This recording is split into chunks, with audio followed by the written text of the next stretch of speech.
여러분, 딩크족이라는 말을 들어보셨습니까? 딩크족. 딩크족이 뭐냐면 결혼을 했는데 아이를 가지지 않는 걸 딩크족이라 합니다.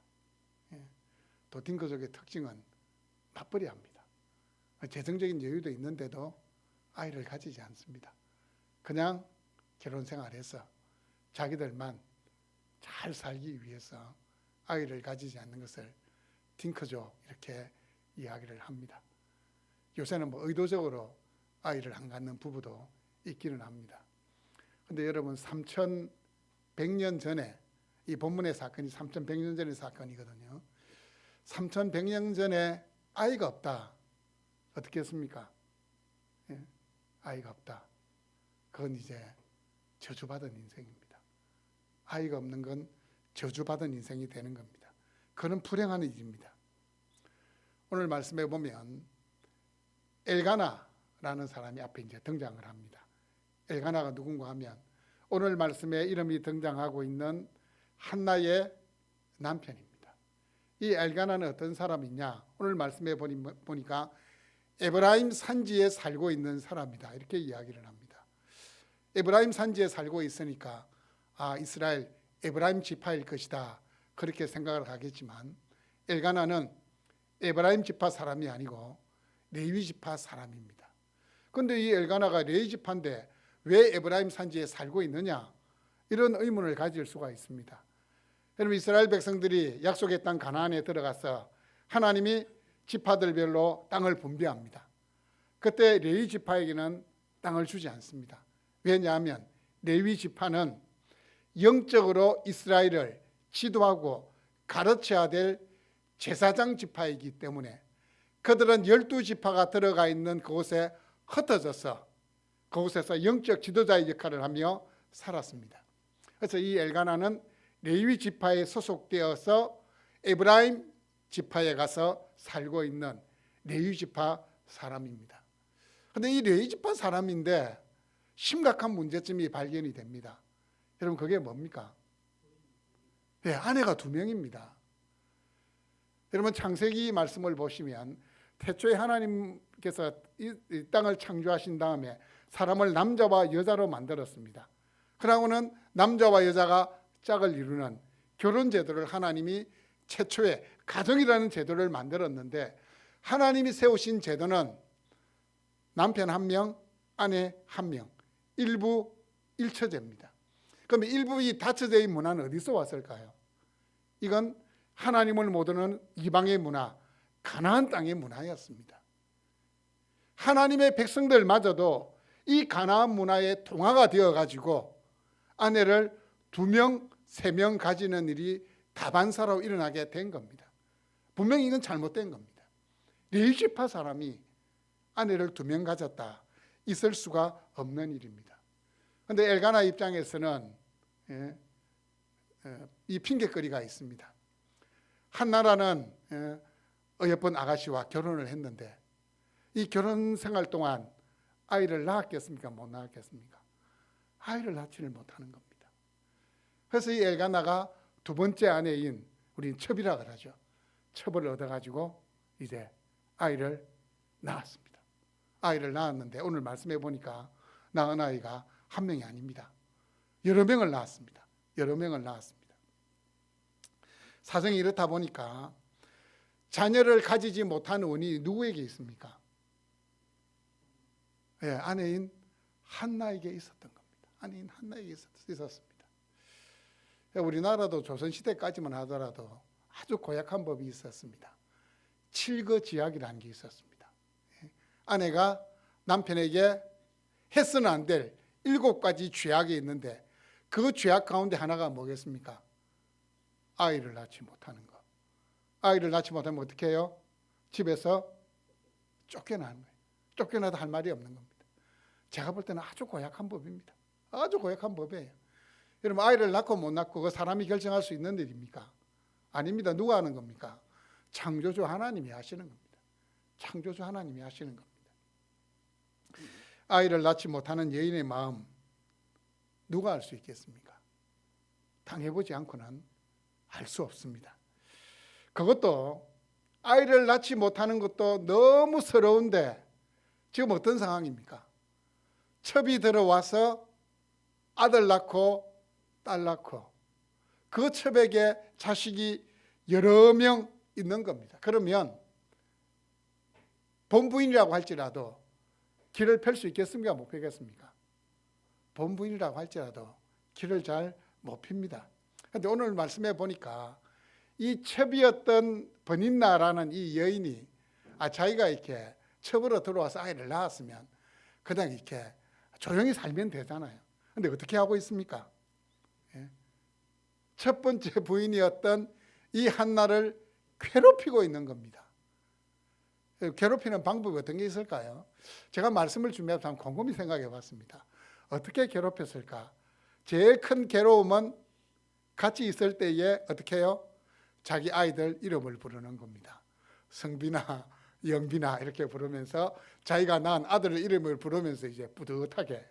그럼 아들이 어떻게 할까요? 예 어머니 하고 달려오든지 대답할 거잖아요.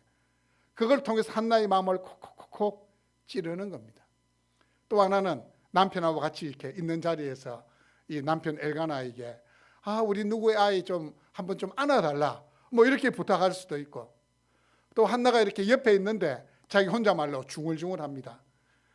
아이를 못 낳았으면 뭐 안방을 차지하고 있냐, 저기 별실에 가가지고 저 사랑채에 가가지고 혼자 조용히 있으면 되지. 막 지금까지도 안방 주인 노릇하면서 뭐 이렇게 중얼중얼 할 수 있잖아요. 그 모든 것이 상처가 되겠습니까? 안 되겠습니까? 그 모든 것이 상처가 되는 겁니다. 이 6절에 보시면 이 버닌나가 이 한나를 얼마나 괴롭혔으면 이런 말씀이 있습니다. 버닌나가 그를 심히 격분하게 하여 괴롭게 하더라. 이 한나의 마음에 막 이런 게 막 올라오도록 했다는 겁니다. 이런 게 올라오더라고. 말로 괴롭히고 행동으로 괴롭히고. 어쩌면 이게 또 이렇게 이게 이 악한 이 여자들의 특징은 이 남편이 옆에 있을 때는 어떻게 해요? 세상 착한 척합니다. 형님 이렇게 이야기하면서 세상 착한 척하는 것이 악한 여인들의 특징입니다. 하지만 단둘이 있을 때 본색을 드러내는 겁니다. 7절 말씀해 보시면 버닌나가 그를 격분시키므로 그가 울고 먹지 아니하니. 음식을 먹지 못할 정도로 마음을 괴롭게 만든 겁니다. 이 버닌나의 괴롭힘이 지속되고 있습니다. 계속되고 있는 거예요. 계속 괴롭히는 거예요. 특별히 이 엘가나의 가족이 이제 실로에 이제 해마다 실로 이제 하나님의 성소가 있는, 하나님의 법궤가 있는 그 실로에 올라가서 제사를 드리는데, 오늘 말씀 보면 이건 화목 제사입니다. 화목 제사는 하나님께 제물을 드리고 그 제물을 함께 나누어 먹는 겁니다. 나누어 먹는 겁니다. 이 나누어 먹을 때에 아마도 이제 이렇게 먹을 것을 분배하는데 이 엘가나가 이 한나에게는 이 제물을 음식을 두 배를 주는 겁니다. 제가 한 번은 저기 키르키즈 갔을 때에 그걸 흐럭이라 하나, 양을 이렇게 삶아가지고 이렇게 제일 이렇게 귀한 손님에게 엉덩이 쪽인가 이쪽 살을 이렇게 준대요. 이렇게 기름기 많은. 그래서 이제 제가 이제 목사님과 같이 이제 장로님 두 분도 같이 가셨는데 장로님들이 이분이 제일 어른이라고 저분들 막 주는 거예요. 근데 저는 막 이렇게 약간 노린내가 나면서 도저히 이렇게 먹지는 못해. 그걸 주면 이렇게 먹어야 돼요. 처음에 이렇게 먹고 이렇게 다른 사람한테 주든지 이렇게 해야 되는데 제가 저는 나이도 어리고 제가 어른이 아니라고, 여기 계신 이 장로님이 제일 어른이니까 이분한테 드리라고. 아마도 이 엘가나도 한나에게 제일 맛있는 부위를 아마 이렇게 줬을 겁니다. 그런데 이 공동의 식사를 할 때, 이 화목 제사를 드리고 가족끼리 밥을 먹을 때 또 일이 일어나는 겁니다. 이 버닌나가 한나를 또 괴롭게 만드는 겁니다. 어쩌면 이 식사를 할 때 이 버닌나의 괴롭힘이 극에 달했을지 모르겠습니다. 왜냐하면 이 엘가나가 제일 맛있는 부위를 어떻게 해요? 자신의 본부인에게 떼서 주니까 이 속에서 질투가 나겠습니까? 안 나겠습니까? 이 집에 들어와가지고 아이를 낳은 사람은 난데 나한테 주든지 아니면 우리 장남한테 주든지 그렇게 해야지. 아이도 못 낳는 저 여인한테 뭐 제일 맛있는 걸 주노? 그냥 저 어디 쓸데없는 배에 붙은 거라든지 이상한 그냥 이렇게 비계 많은 거 하나 주면 되지 이렇게 생각하는데 제일 맛있는 부위를 주니까 막 분인나는 대로 지금 막 열이 나가지고 막 말로서 막 이렇게 괴롭히는 겁니다. 그런데 여러분 생각해 보십시오. 예배를 드리고 난 후 그것도 하나님과 사람과의 이 화목하게 하는 이 화목 제사를 드리고 난 후에 번인나가 한나를 막 괴롭히는 거예요. 말로 괴롭히든 막 눈치를 막 주든 어쨌든 막 괴롭히는 겁니다. 여러분 그건 누가 하는 짓입니까? 그건 사탄이 하는 짓이에요. 아니 예배를 드리고 났는데 이 마음에 막 분노가 막 일어나가지고 누군가에게 막 험악한 말을 한다? 있을 수가 없는 일입니다. 예배를 드리고 나면 그 마음에는 하나님 주시는 기쁨이 있어야 되고 하나님 주시는 평강이 있어야 돼요. 예배의 자리에 나오기 전에 그 누군가에게 이 분노의 마음이 있더라도 예배를 드리고 나면 그 분노의 마음이 사라져야 되는데 이 번인나는 지금 화목제 제사가 끝나고 난 뒤에 한나를 더 괴롭히고 있는 모습은 사탄이 그 마음을 주장하고 있는 겁니다. 여러분 사탄은 지속적으로 우리를 괴롭히는데 우리의 가장 약한 부분을 괴롭힙니다. 사탄 절대 미련한 자가 아닙니다. 얼마나 똑똑한지 다 압니다. 우리가 어디가 약한지, 어떤 부분에 세상에 살아갈 때 우리가 어떤 부분에서 제일 약한지를 알고 있기 때문에 그 약한 부분을 지속적으로 파고 드는 겁니다. 이 번인나가 한나를 끊임없이 격분시키고 괴롭히듯이 사탄은 계속해서 우리를 공격합니다. 그런데 여러분 사탄이 모르는 사실이 한 가지 있습니다. 그게 뭔지 아십니까? 하나님의 백성들은 계속해서 공격하고 찌르고 약한 부분 계속해서 이렇게 무너뜨리려고 하면 어떻게 되겠습니까? 주저앉겠습니까? 정말 믿음이 있는 하나님의 백성이라면 오히려 그 문제를 가지고 필사적으로 하나님께 나아가서 기도하게 됩니다. 하나님의 백성이 목숨 걸고 기도하면 안 되는 일이 있겠습니까? 안 되는 일이 있겠습니까? 없겠습니까? 안 되는 일이 없습니다. 됩니다. 필사적으로 목숨 걸고 기도하면 하나님 역사하십니다. 이 번인나의 괴롭힘이 거기에 달하자 한나가 어떻게 합니까? 자리를 박차고 일어나가지고 한나가 막 괴롭히니까 눈물을 막 쏟고는 그 음식을 먹지를 못하는 거예요. 이 한나가 어디로 갔습니까? 한나가 그래 내가 사라져주면 되지 잘 먹고 잘 살아라 이렇게 하고 나간 게 아니고 그 자리에서 일어나가지고 어떻게 해요? 그 괴로운 마음을 가지고 하나님의 전으로 간 겁니다. 하나님의 전으로 간 겁니다. 그런데 오늘 말씀해 보시면 이 엘리라는 제사장이 나오는데 엘리 제사장이 문설주 곁에 의자에 앉아 있었다 이렇게 이야기하는데 이때는 성전이 건축되기 전입니다. 성전은 솔로몬이 최초로 건축을 했는데 이때 이제 하나님의 법궤가 모셔져 있는 이 성막이 어떻게 보면 좀 이렇게 고정된 형태의 건물로 완전한 건물은 아니었지만 그래도 고정된 형태의 건물로 지어져 있었고 지성소와 성소로 이렇게 구분되어 있는 건물 형태로 갖추어져 있었다는 사실을 알 수 있습니다. 자, 이 엘리 제사장이 이 성막 문설주 곁에 의자에 이렇게 앉아 있더라. 그럼 어떤 생각이 듭니까? 엘리 제사장이 성전 문설주 곁 의자 위에 앉아 있더라. 이 앉았더라라는 이것은 권위를 상징하는 거고 또 권력을 상징하는 거예요.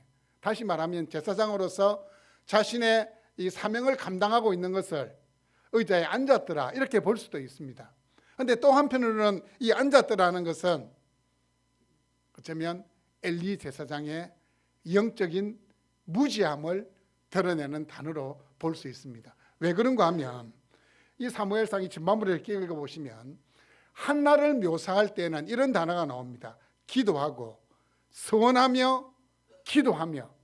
한나는 기도하는 사람, 하나님 앞에 마음의 소원을 가지고 기도하는 사람, 또 기도하는 사람 이렇게 나와 있는데 엘리를 묘사하는 표현은 이 9절에서 앉아있더라.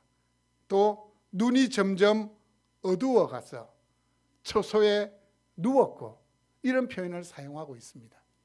처소에 누웠다, 눈이 점점 어두워간다, 앉아있다, 영적으로 무지하다는 사실을, 영적으로 막혀있다는 사실을 영적인 분별력이 없다는 사실을 이 단어들을 통해서 우리에게 보여주는 겁니다. 한나가 여호와의 전으로 갔습니다. 한나가 뭐하러 여호와의 전에 갔습니까?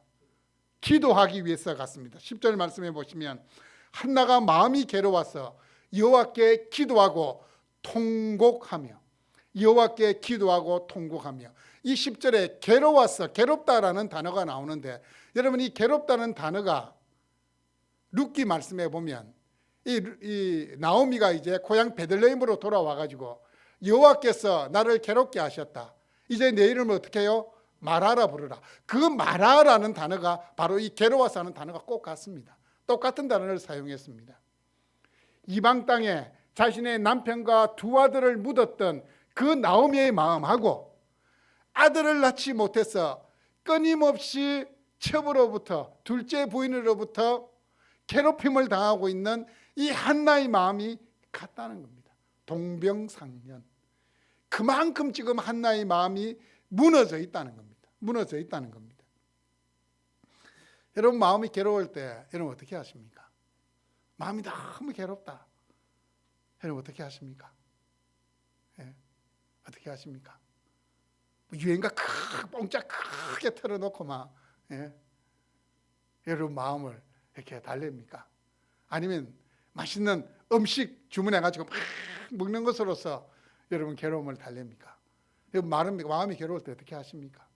오늘 이 설교를 들으시면서 내가 마음이 괴로울 때 어떻게 해야 될까? 스스로 여러분 한번 답을 한번 내려보시기를 바랍니다. 한나는 괴로운 마음을 가지고 하나님 앞으로 나갔습니다. 기도하면서 통곡했습니다. 통곡을 했습니다. 자신의 깊은 내면의 상처를 하나님 앞에 숨김없이 다 쏟아놓은 거예요. 하나님 앞에 다 쏟아놓은 겁니다.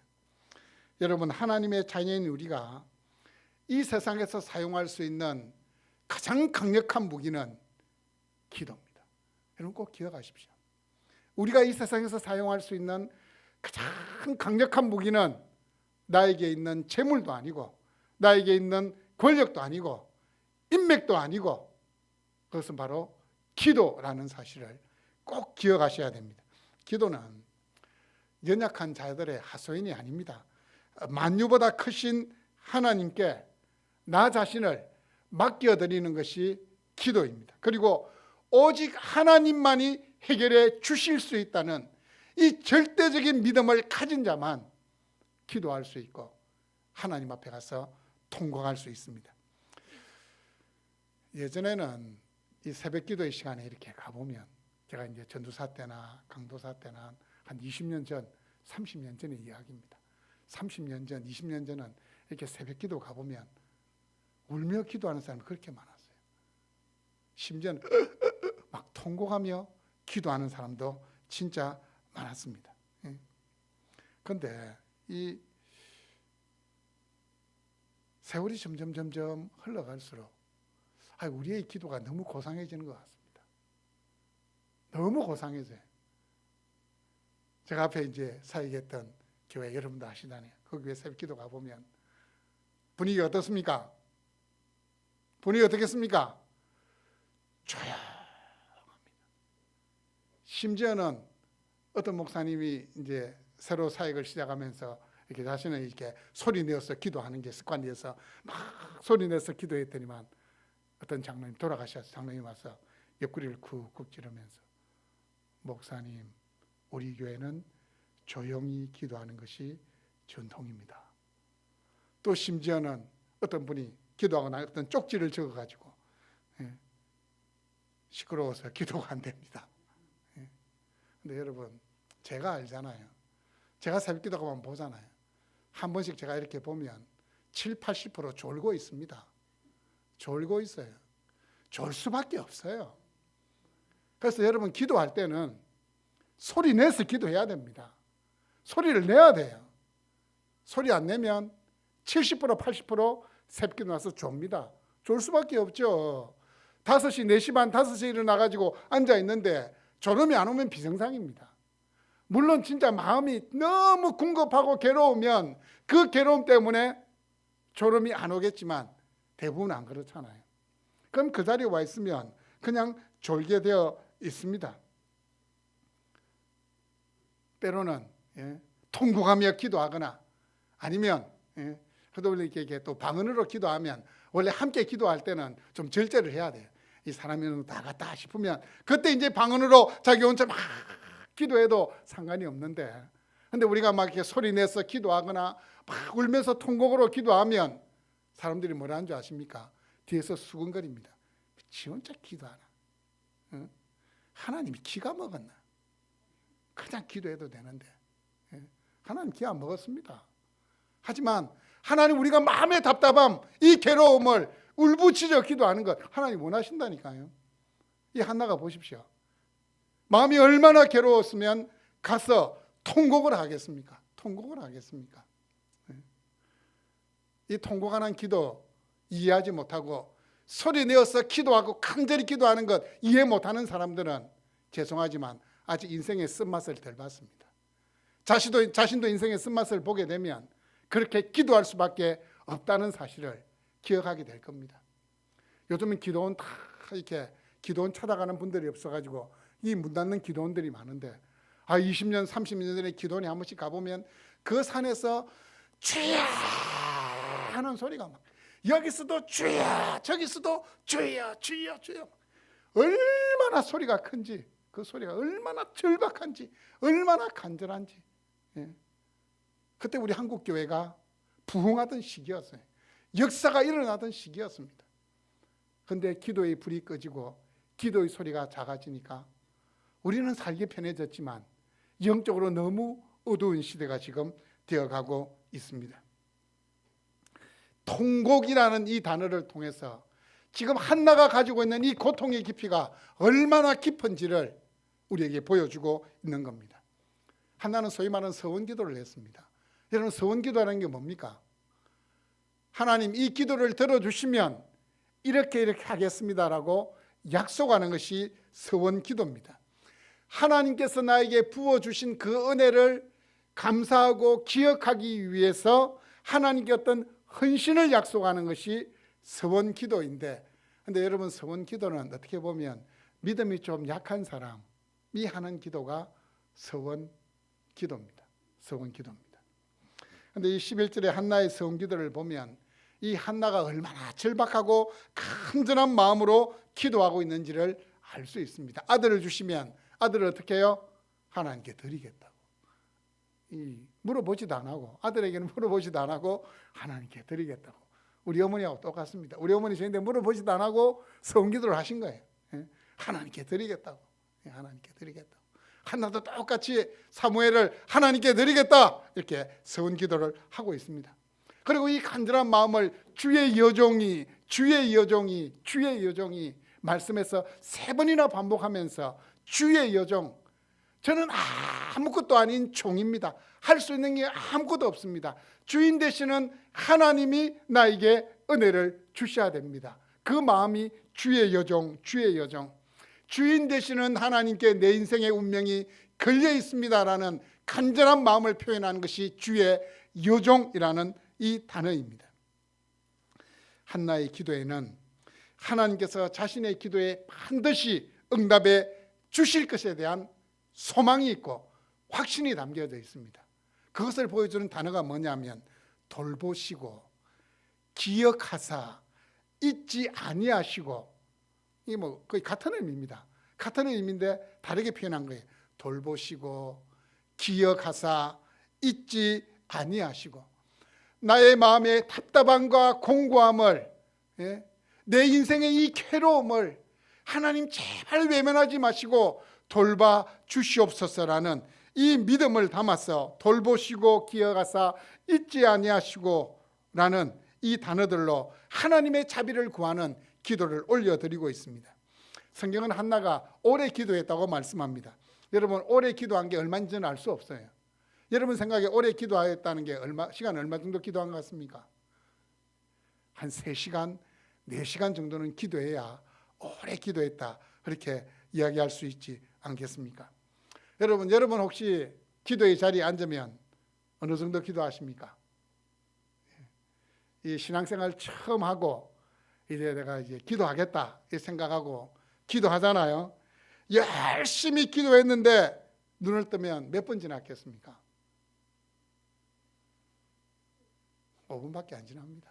이건 진짜입니다. 모든 사람이 똑같습니다. 내가 이제 기도 생활을 제대로 해봐야 되겠다. 하나님 앞에 기도, 하나님 아버지 감사합니다. 막 자기부터 해서 자기의 가정, 자기의 자녀, 나라와 민족 다 기도하고 막 지구를 한 바퀴 돌아간 것 같은데 눈을 딱 뜨고 시계를 보면 증가하기 시작했는데 50분밖에 안 되네. 그러게. 왜냐하면 기도는 훈련입니다. 기도가 훈련이에요. 근데 그럼 5분만 기도하면 되지 뭐 기도를 뭐 길게 하나님 들어주십니까? 자, 다른 한편 생각해 봤어요. 기도는 하나님과 뭐 하는 겁니까? 교제하는 거고 하나님과 소통하는 건데, 자 여러분 누군가 어떤 사람을 만나러 갔어요. 만나러 갔는데 대화를 갖다 5분만 딱 하고 일어서서 헤어졌다. 그 만난 사람 어떻게 생각하겠습니까? 아, 저 사람이 나를 아주 친한 사람으로, 아주 소중한 사람으로 생각하겠다. 그래 생각하겠습니까? 나를 별 볼 일 없는 존재로 생각하고 5분? 와, 내 만나러 온 시간이 아깝다. 그 생각하겠습니까? 안 하겠습니까? 친하다고 생각했는데 만나면 5분밖에 안 만나준다? 아니잖아요. 우리가 친한 사람, 허물이 없는 사람, 부담 없는 사람 만나면 1시간, 2시간, 3시간 이야기해도 지칩니까? 안 지칩니까? 시간 가는 줄을 몰라요. 그럼 내가 하나님과 내가 이렇게 친하다, 내가 하나님과 하고 친밀하다, 그럼 어떻게 해야 되겠어요? 적어도 하나님 앞에 앉으면 30분, 1시간은 기도해야 됩니다. 그래야 내가 하나님하고 조금 친하다 이야기할 수 있지 않겠습니까? 여러분, 기도의 시간을 늘려가는 비결을 말씀드리겠습니다. 한꺼번에 10분 기도하는 사람이 내가 오늘 1시간 기도하겠다. 안 돼요, 안 돼. 예? 주기도문 100번 암송해도 1시간 못 채웁니다. 방법이 있습니다. 일단 규칙적으로 기도를 해야 돼. 매일 기도를 해야 돼. 매일 기도할 때 시간을 얼마씩 내려간다고요? 1분만 내려가세요. 5분 거창한 계획 세우지 마시고 눈을 가도 여러 수십 번 떼야 됩니다. 그러려면 내가 1분만 시간을 내리겠다 생각하고 오늘 내가 시간을 지금 하나님께 기도하잖아요. 예수 그리스도 이름으로 기도드립니다. 아멘. 눈을 딱 떴을 때 그래도 6분이네. 그럼 내가 기도할 때 내일은 7분 기도하겠다. 그래, 눈을 떴는데 만약에 6분이면 1분을 더 기도하십시오. 그래서 1분씩 내려가다 보면 어느 순간 30분이 되고 1시간이 되고 또 그 기도하는 동안 하나님께서 기도에 대한 은혜를 주시면 1시간이 2시간이 될 수 있는 은혜가 있습니다. 예. 기도가 뭐 길어야 됩니까? 아니요. 안 길어도 되지만 최소한 예의는 있어야죠. 예. 하나님 만나주는데 예의는 있어야 되지 않겠습니까?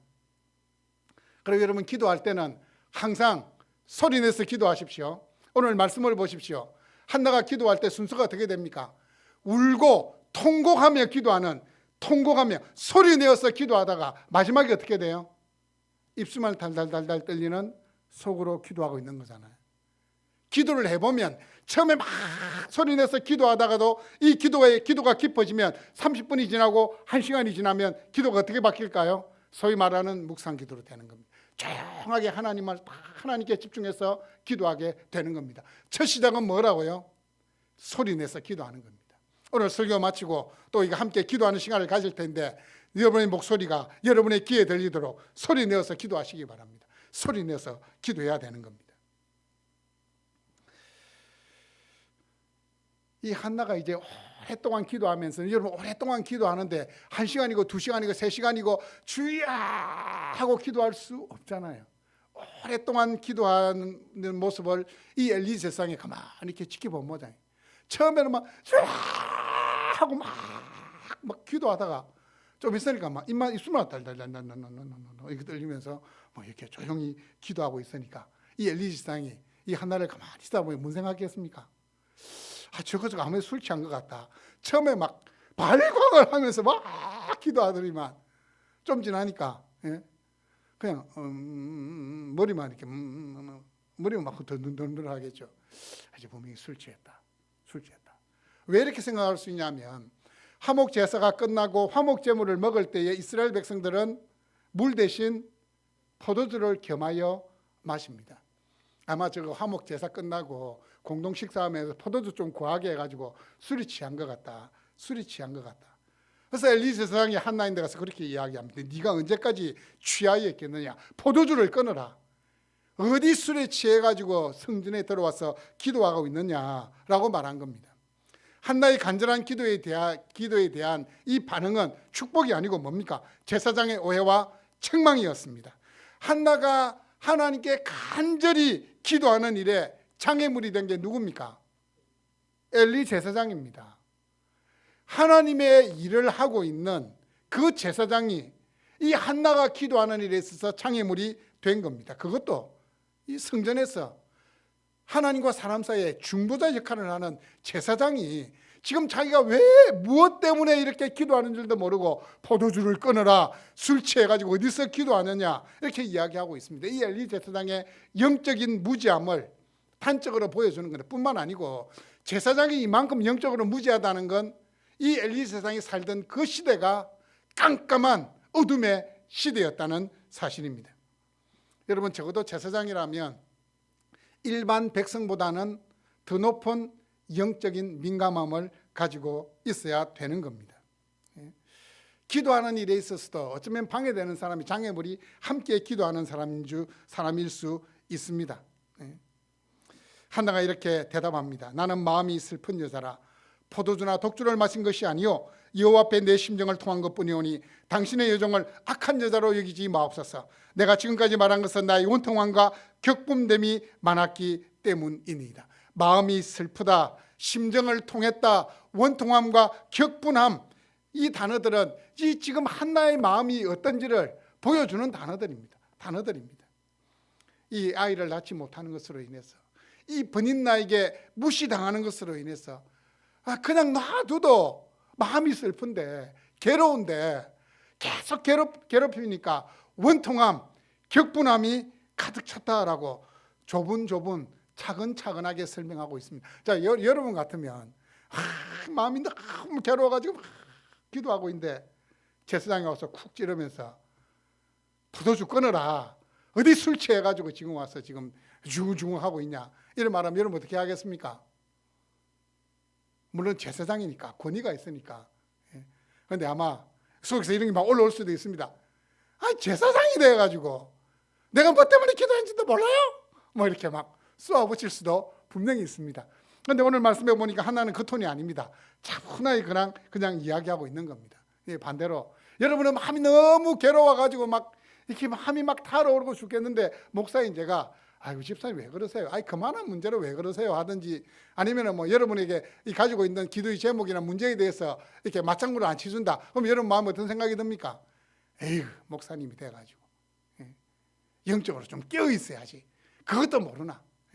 그 성도의 답답함도 모르나? 이 생각 가집니까? 안 가집니까? 가지잖아요. 가질 수 있잖아요. 그런데 한나는 그렇게 하지 않아요. 왜냐하면 제사장은 하나님 세우셨기 때문에. 엘리가 이 한나의 그 이야기를 듣고는 이렇게 말을 했습니다. 엘리가 대답하여 이르되 평안히 가라. 이스라엘의 하나님이 내가 기도하여 구한 것을 허락하시기를 원하노라. 그런데 엘리가 지금 이 한나의 사정을 알고 이렇게 이야기하는 겁니까? 아니요. 제사장이기 때문에 일반적으로 백성들에게 축복하는 말을 던지고 있는 겁니다. 그런데 한나는 중요한 것은 이 엘리 제사장의 말을 하나님의 응답으로 받아들입니다. 하나님이 세우신 제사장, 자기가 지금 마음에 어떤 원통함이 있는지, 어떤 격분함이 있는지를 모르고 있는 제사장이지만 자기를 향하여서 이스라엘의 하나님이 내가 기도하여 구한 것을 허락하시기를 원하노라 했을 때 한나는 아멘으로 받는 겁니다. 하나님 응답해 주셨다라고 생각한 겁니다. 그냥 이 엘리 제사장은 상투적인 말로 한 겁니다. 그냥 비상적인 축복을 한 겁니다. 그런데 하나는 그걸 하나님의 음성으로, 하나님의 응답으로 받아들였습니다.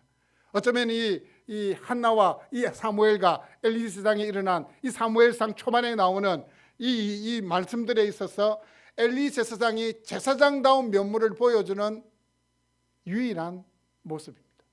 한나가 기도하러 왔을 때에 비상적이지만 그냥 하나님의 이름으로 축복하고 있는 모습입니다. 제사장 엘리로부터 축복의 말을 들은 한나가 어떻게 바뀌고 있습니까? 오늘 말씀해 보면 가서 먹고 얼굴에 다시는 근심빛이 없더라. 기도하러 나오기 전에 이 번인나가 괴롭혀가지고 화목제에서 제물을 먹을 때 먹었습니까? 못 먹었습니까? 울고 먹지 않았던 한나의 모습이었습니다. 하지만 기도를 마치는 완전히 달라졌습니다. 여러분, 그렇다고 이 버린나의 괴롭힘이 없었을까요? 버린나가 안 괴롭혔을까요? 계속 괴롭혔습니다. 환경은 바뀐 게 하나도 없습니다. 하지만 뭐가 바뀌었습니까? 한나 자신이 바뀐 거예요. 하나님 응답하신다. 하나님이 내 원통함을 반드시 풀어주신다. 한나가 바뀐 거예요. 자기가 바뀌니까 뭐 버린나가 괴롭혀도 그냥 웃으므로 그래. 나도 네가 아이 낳아줘서 고맙다. 네 아이들 자라는 거 보니까 나도 참 귀하게 생각된다. 막 이런 말로 축복했을 것 같아요. 기도한 후 가져야 될 신앙인의 자세가 어떠한 것인지를 잘 보여주는 모범적인 사례입니다. 하나님 앞에 간절히 다 쏟아내었으면 어떻게 해요? 하나님 반드시 응답해 주신다는 믿음을 가져야 되는 겁니다. 하나님께 마음을 온전히 털어놓았기에 하나님의 응답을 확신하게 된 겁니다. 하나님의 응답을 믿을 때 놀라운 평안과 기쁨이 임하게 됩니다. 빌립보서 4장 6절에서 7절 말씀, 제가 한때 암송하고 참 좋아했던 말씀입니다. 아무것도 염려하지 말고 다만 모든 일에 기도와 간구로 너희 구할 것을 감사함으로 하나님께 아뢰라. 그리하면 모든 지각에 뛰어난 하나님의 평강이 그리스도 예수 안에서 너희 마음과 생각을 지키시리라.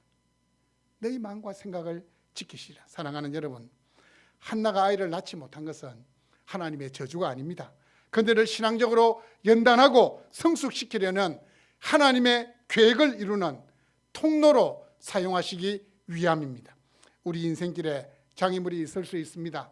시험이 있을 수 있습니다. 고난이 있을 수 있습니다. 그렇다고 하나님이 우리를 외면하신 것이 아닙니다. 우리로 하여금 세상과 결별하고 오직 하나님 한 분만 바라보도록 하기 위함입니다. 여러분, 마음이 괴롭습니까? 속이 쓰립니까? 원통함이 있습니까? 격분함이 있습니까? 나의 인생을 가로막고 있는 장애물이 너무 크고 무겁다고 생각되십니까? 어떻게 해결하시겠습니까? 세상 사람들이 하는 것처럼 그 문제를 해결하기 위해서 고군분투하시겠습니까? 여러분, 여러분의 괴로운 마음을 가지시고 하나님 앞으로 나아갈 수 있기를 바랍니다. 한나가 원통함과 격분됨을 가지고 하나님의 전으로 나아간 것처럼 여러분 모든 인생의 문제를 가지고 여러분 인생의 괴로움을 가지고 하나님 앞에 나가서 통곡하며 기도할 수 있는 여러분 될 수 있기를 주님의 이름으로 축복합니다. 아멘.